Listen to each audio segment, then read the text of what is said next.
नमस्कार, स्वागत है आप सभी का डीडी न्यूज के इस विशेष सांकेतिक भाषा के बुलेटिन में। आपके साथ मैं हूं संध्या शर्मा और मेरे साथ है मेरी सहयोगी दीपाली। आइए बुलेटिन की शुरुआत करते हैं हेडलाइंस के साथ।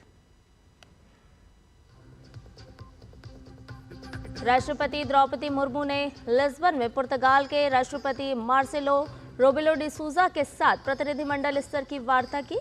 राष्ट्रपति मुर्मू आज लिस्बन में भारतीय समुदाय को करेंगी संबोधित।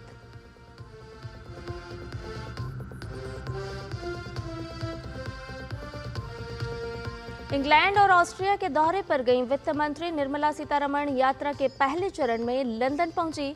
भारत ब्रिटेन आर्थिक एवं वित्तीय वार्ता के 13वें मंत्री स्तरीय बैठक सहित कई प्रमुख कार्यक्रमों में होंगी शामिल।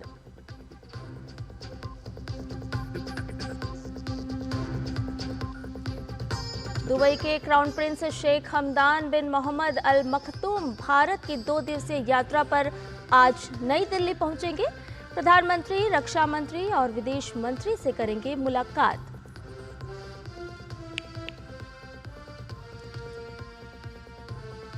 जम्मू कश्मीर के दौरे पर गए केंद्रीय गृह मंत्री अमित शाह आज श्रीनगर में विकास परियोजनाओं का लेंगे जायजा। जम्मू कश्मीर की सुरक्षा स्थिति पर करेंगे समीक्षा बैठक।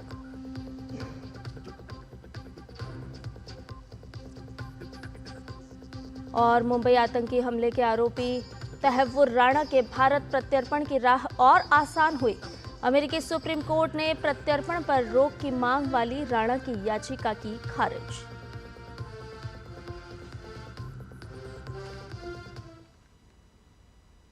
और आइए अब इन सभी खबरों को जान लेते हैं विस्तार से। राष्ट्रपति द्रौपदी मुर्मू पुर्तगाल की 2 दिवसीय राजकीय यात्रा पर हैं। राष्ट्रपति अपने दौरे के दूसरे दिन आज पुर्तगाल के प्रधानमंत्री लुइस मोंटेनेग्रो और नेशनल असेंबली के अध्यक्ष जोस पैड्रो एगुएर ब्रैंको से मुलाकात करेंगी। राष्ट्रपति मुर्मू आज लिस्बन में भारतीय समुदाय को संबोधित करेंगी। साथ ही महात्मा गांधी की प्रतिमा पर पुष्पांजलि अर्पित करने के बाद राधा कृष्ण मंदिर का दौरा भी करेंगी।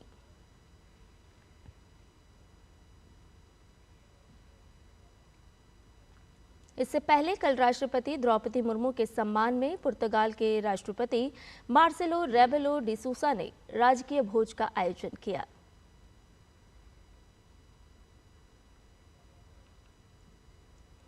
केंद्रीय गृह मंत्री अमित शाह जम्मू कश्मीर के दौरे पर हैं। अमित शाह आज श्रीनगर में विकास परियोजनाओं का जायजा लेंगे।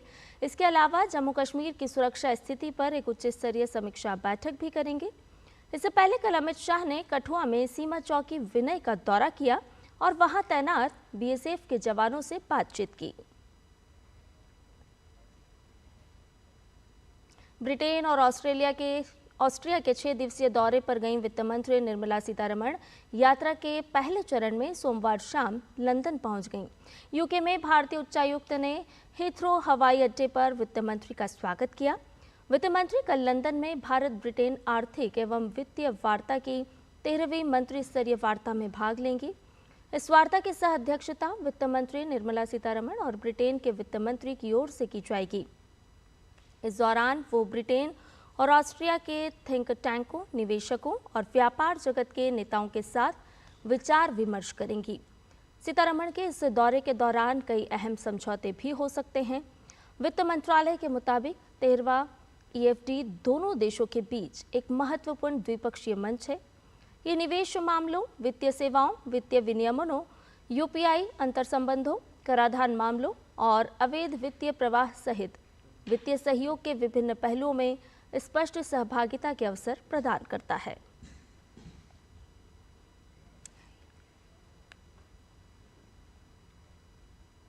दुबई के क्राउन प्रिंस शेख हमदान बिन मोहम्मद अल मखतूम भारत की 2 दिवसीय यात्रा पर आज नई दिल्ली पहुंचेंगे।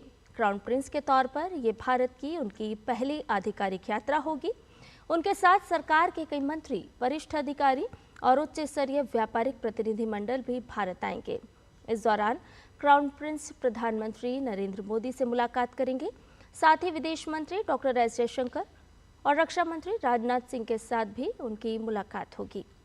शाम को क्राउन प्रिंस मुंबई रवाना होंगे, जहां वो दोनों देशों के प्रमुख व्यापारिक दिग्गजों के साथ व्यापार गोलमेज सम्मेलन में भाग लेंगे।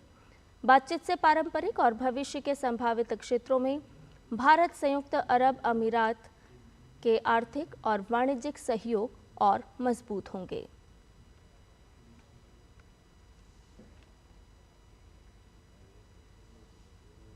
प्रधानमंत्री नरेंद्र मोदी बुधवार को नई दिल्ली में नवकार महामंत्र दिवस में शामिल होंगे। इस अवसर पर पीएम मोदी वहां उपस्थित जनसमूह को संबोधित भी करेंगे। नवकार महामंत्र दिवस आध्यात्मिक सद्भाव और नैतिक चेतना का एक महत्वपूर्ण उत्सव है, जो जैन धर्म में सबसे अधिक पूजनीय और सार्वभौमिक मंत्र नवकार महामंत्र के सामूहिक जाप के माध्यम से लोगों को एकजुट करने का प्रयास करता है।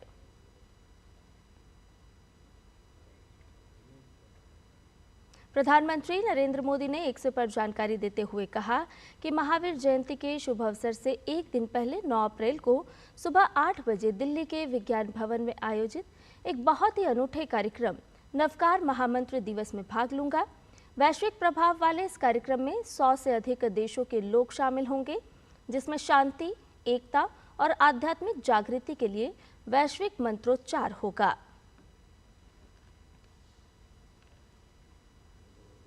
महिला एवं बाल विकास मंत्रालय कुपोषण से निपटने के लिए आज से देशव्यापी पोषण पखवाड़े की शुरुआत कर रहा है। पोषण पखवाड़े का ये 7वां संस्करण 22 अप्रैल तक चलेगा। इस दौरान 4 प्रमुख विषयों पर फोकस रहेगा, जिसमें नवजात के जीवन के पहले 1000 दिनों पर ध्यान, पोषण ट्रैकर के लाभार्थी नागरिक मॉड्यूल का प्रचार प्रसार, CMAM के माध्यम से कुपोषण का प्रबंधन और बच्चों में मोटापे से निपटने हेतु स्वस्थ जीवन शैली को बढ़ावा देना शामिल है। इस वर्ष का पोषण पखवाड़ा सामग्री, सेवा वितरण, प्रचार प्रसार और परिणामों को मजबूत करने में सहायक होगा। केंद्रीय महिला एवं बाल विकास मंत्री अन्नपूर्णा देवी पखवाड़े के पहले सप्ताह में अरुणाचल प्रदेश का दौरा करेंगी, ताकि राज्य में महिलाओं और बच्चों के लिए सहायता को मजबूत करने के उद्देश्य से चल रही इन पहलों का मूल्यांकन किया जा सके। 2008 के मुंबई आतंकी हमले का आरोपी तहव्वुर राणा के भारत प्रत्यर्पण का रास्ता साफ हो गया है। अमेरिकी सुप्रीम कोर्ट ने मुंबई आतंकी हमले के आरोपी तहव्वुर राणा की भारत प्रत्यर्पण पर रोक लगाने की मांग वाली याचिका को खारिज कर दिया है। सुप्रीम कोर्ट के इस फैसले के बाद तहव्वुर को भारत लाने की राह और आसान हो गई है। तहव्वुर राणा फिलहाल लॉस एंजलिस के मेट्रोपॉलिटन डिटेंशन सेंटर में बंद है। इससे पहले जनवरी में अमेरिकी सुप्रीम कोर्ट ने तहव्वुर राणा के प्रत्यर्पण को मंजूरी दी थी। अमेरिकी राष्ट्रपति डोनाल्ड ट्रंप ने कहा कि अमेरिका ईरान के परमाणु कार्यक्रम को लेकर उसके साथ सीधी बातचीत करेगा। ट्रंप ने कहा कि ये वार्ता शनिवार से शुरू होगी। उन्होंने जोर देकर कहा कि ईरान को परमाणु हथियार नहीं मिलने चाहिए। ट्रंप ने संभावना जताई कि इस वार्ता से कोई समझौता हो सकता है।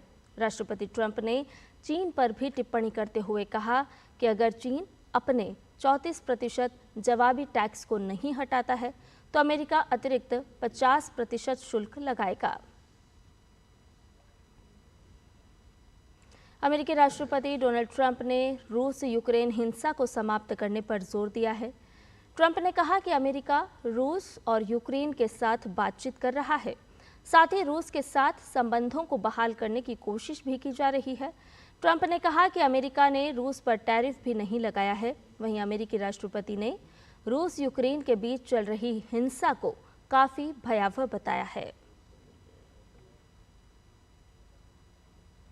इंडियन प्रीमियर लीग में कल खेले गए मैच में रॉयल चैलेंजर्स बेंगलुरु ने मुंबई इंडियंस को 12 रन से हरा दिया। आरसीबी द्वारा दिए गए 222 रन के लक्ष्य का पीछा करते हुए मुंबई इंडियंस की टीम 20 ओवर में 9 विकेट पर 209 रन ही बना सकी। टीम के लिए तिलक वर्मा ने सर्वाधिक 56 रन बनाए। इससे पहले आरसीबी ने निर्धारित 20 ओवर में 5 विकेट पर 221 रन बनाए। आरसीबी की ओर से विराट कोहली और रजत पाटीदार ने अर्धशतकीय पारी खेली। आरसीबी ने मुंबई इंडियंस को 2015 के बाद पहली बार वानखेड़े स्टेडियम में मात दी है। इंडियन प्रीमियर लीग में आज कोलकाता नाइट राइडर्स का सामना लखनऊ सुपर जॉइंट से होगा।